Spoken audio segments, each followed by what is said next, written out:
everybody. Okay, good morning. As I was introduced, my name is Alexis Nicosia. I'm the co-founder and managing partner of Tokenomi, which is an investment and advisory company out of Singapore and Thailand, with a big focus on Southeast Asia, basically. So I'm in the market since basically 2013. We've been investing very early stage startups through my first venture, Seedcoin, which I co-founded with my partner and current CEO of Consilium, Eddie Travia. And we also brought the very first digital currency conference in Asia back in 2013 as well. We also advise several projects in the business of a very wide range of industries. And lastly but not the least, we also have a fund called BlockProd, which have basically the purpose of investing solely in companies that have crypto returns. So today I want to talk to you about the future of the crypto economy. And with that, I would like to start with this. So I'm showing you this because maybe some of you might not know, but this is the very first ledger. And I'm showing you this because this is to put a little bit in perspective. Thanks. This is to put a bit in perspective that blockchain has already, some historic roots. So as you see here, they were already recording some quantities, 29,086. Okay, 26 measures of barley stored for 37 months. And interesting fact, we have this name over here. This is Kushim, and Kushim is is very much known as the very first accountant, actually. All right. So another invention that came from what we call nowadays, modern Turkey. Okay. So these are Sumerians. We have the double entry bookkeeping as well. That's another invention, another foundation of our current economic system. All right. So given the importance of the double entry bookkeeping in our society, one could conclude that a new form of ledger and a new way to account and store and transfer value is a historic event.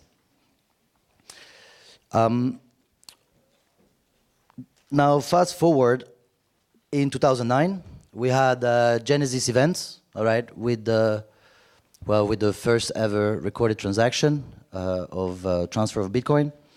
That was in 2009, and that was the birth of blockchain. So a blockchain, it's a data structure enabling the creation of a shared digital ledger of data. All right. So transactions are posted on a shared ledger, grouped into blocks, and these blocks are decentralized and continuously growing database that's continuously through thousands of network nodes. They enable the database that is called blockchain. All right. So one of the good things that blockchain does, it enables digital scarcity, right? So this is essential for our digital age. So since 2009, all right, so we've been, helping a lot of companies in the space, and we've seen thousands of projects that spawn out of, the birth of blockchain. And I believe that in the future, there will be millions of people that will be working in the space of blockchain related directly or indirectly to the technology. So back in October 2015, The Economist came out with a perusal of the magazine calling the blockchain the trust machine. So the trust machine, it ensures the integrity of data without any trusted third party. This is quite important. This is a game-changing feature of the blockchain. So blockchain basically is creating trust between two parties that have never met before. Also, we have the Harvard Business Review that called blockchain the foundational technology. So foundational technology means that it will have a long-term impact, and they compare the long-term impact as strong as what the internet had in our society. And last but not the least, we also have the World Economic Forum that called blockchain, that quoted that blockchain as being among the 4 pillars of the 4th industrial revolution. and it's also been called the fifth evolution of computing.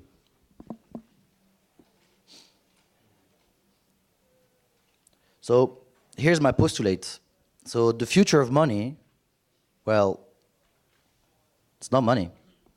Okay, so as we're going to discuss, you know, in the early days of the crypto times, and in the early days with the crypto enthusiast, and I am myself a crypto enthusiast, okay, we believe that Bitcoin was mainly digital cash, all right? So we believe on the natural evolution of cash and of money. And of course, we only focus on that transactional thing as we were focused only when internet came, you know, with the email.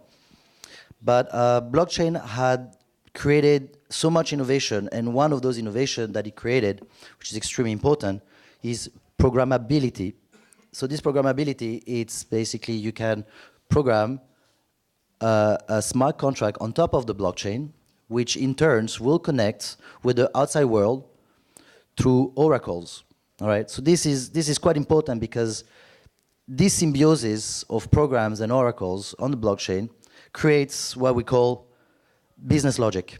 And with business logic comes, of course, a path forward towards what I call the smart economy. And this is where we see the value. So the smart economy, so what does it do? Well, you know, one of the important points is that it has the potential to change our social and economic systems, all right? So it can bring profound change in our daily lives, all right? So we see as well institutions at all levels, whether they are, you know, national level or you know, it could be international level, but essentially also local and regional levels. We see that these institutions are experiencing and testing new models, okay? They try new governance model to decentralized system to replace centralized by decentralized, all right? So even taxation is being taken in consideration. So we are entering in a period where institutions have to get prepared to play a different role in society, and eventually they will fade away to be replaced by decentralized application or decentralized organizations. So blockchain does not only impact payments, trading, or IT infrastructure, okay? It impacts our social infrastructure, right? So blockchain is rebooting so kind of our society for a decentralized operation system.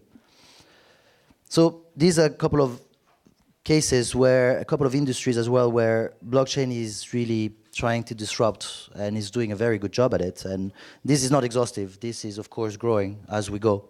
But there's a lot of very good areas, you know, such as, you know, the intellectual property, the healthcare, microfinance, e-commerce, of course, you know, so as well in the equity markets. And the couple of use cases that I particularly like, you know, it's in the case of, for instance, waste management, all right? So, you know, you track waste disposal and you incentivize recycling, so this is pretty good. And then, of course, we have the anti-counterfeit. So anti-counterfeit, you know, you can have traceability of the product. You can make sure that the product is real, right? So we also have something that is quite important in energy, for instance, where new models of alternative energy, okay, have been created, and the reward of energy efficiency behavior is rewarded as well. So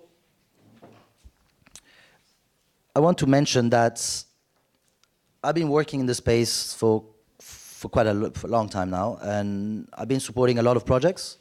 Okay, I speak with entrepreneurs every day, and what I see is that they have something that's in common. They want to, you know, reduce, you know, inequalities. You know, they want to transform society. Okay, they want to make systems more efficient. Okay, so what I see is that we cannot build the future, you know, passively. Okay, by consuming goods and services. Okay, we need to take a very active stance towards this. All right. So one of the key trait is willingness. All right, and I encourage you to be very actively involved in the blockchain so you can be an actor of the decentralization movement, All right, so it's not just by staying here and waiting for the value to go up. No, I really encourage you to buy some tokens, buy some cryptos, spend them. All right, and if you're passionate enough, you'll be willing to share your passion, and if you're skilled enough, you'll be able maybe to build a project that will benefit everybody. So you could all join us, for this movement of decentralization and move towards, a open and transparent digital economy. Thank you very much.